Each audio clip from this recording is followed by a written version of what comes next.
පරිමිතිය පාඩමේ පුනරීක්ෂණ අභ්‍යාසයේ 1.4 වෙනි අනුකොටක මෙන්න මෙහෙම උපකරණයක් දීලා තියෙනවා.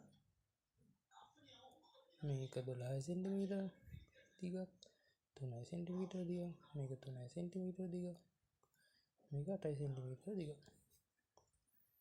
එතකොට මේකෙදි මෙතන 12යි මෙතන 3යි නම් මෙතෙන්ට දුර අපිට හොයාගන්න පුළුවන්. 12න් 3ක් කරා 9.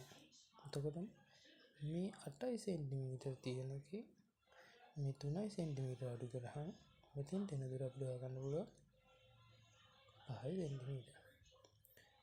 5යි 3යි 8යි 9යි 3 12යි. එතකොට පරිමිතිය සමාන වෙනවා සමචතුරස් ඍජුකෝණාංශයකට 12 ඒවා 2යි එකතු කිරීම 8 ඒවා 2කට. හරිද? 12 2ක් 24යි, 8 2ක් 16යි, 24යි, 6යි 30යි, 10යි 40යි සෙන්ටිමීටර පරිමිතිය. පරිමිතිය කියන්නේ වටේ දිග. මෙතන නම් 12යි 12යි 3ක් ගියා, 15යි 15ක් 3ක් ගියා, 18යි 18යි 5යි, 23යි 23යි 9යි, 32යි 32යි 8යි 40යි.